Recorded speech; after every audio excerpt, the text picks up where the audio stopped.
Promenade Park was packed this morning for the annual Walk to Defeat ALS. The event is actually back in person, finally.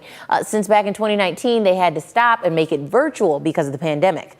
The walk is a fundraiser and an advocacy event for the ALS community. ALS is commonly known as Lou Gehrig's disease, a neuromuscular disease affecting nerve cells in the brain and spinal cord and causing loss of muscle control.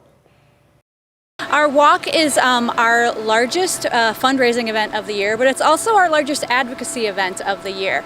We love to see all of our teams coming out here. We have over 25 teams joining us here today and more than 100 walkers joining us at downtown Promenade Park. The Northern Ohio chapter of the ALS Association serves 33 counties, and today they did reach their fundraising goal of over $80,000. Awesome. And of the 25 teams that actually were walking today, one team, Jan's Hope, rallied behind Jan Ramey, who was diagnosed with ALS almost 11 years ago. And throughout her journey, she's found a way to help herself and others like her through her crafting. Our Trent Croci has that story. For Jan Ramey, the moment she was diagnosed with ALS was heartbreaking, as doctors said she had 2 to 5 years left to live. I had a 2-week pity party after I come home, and it was bad, and I just this is not who I am. But over a decade later, Ramey is still going strong with the support of her team. And she's crafting the support for others in the ALS community too. So I pulled myself up and tried to do something that could possibly help raise money. And that's kind of where my whole craft site came up. It's called Crafts for Hope.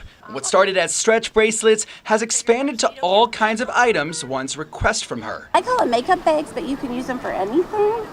Here's some fun table runners for Halloween. Just a little tote bag.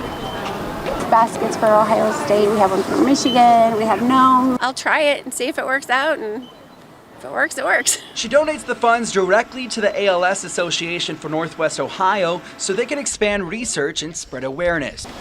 All of us with this can survive longer and have a more full life. She says doctors have told her to just keep doing what she's doing. So for her, it's crafting. And I'm just like, you just have to find what works for you. Don't give up. Just, keep going. Have your support system. And Jan's hope and her team's is to continue to keep walking, like today, for a cure. In downtown Toledo, Trent Croci, WTOL 11. And some good news, the first new drug in 5 years should actually be available in a few weeks. It's called Relivo, and it's been approved by the FDA to treat the fatal degenerative disease and slow the progression of ALS.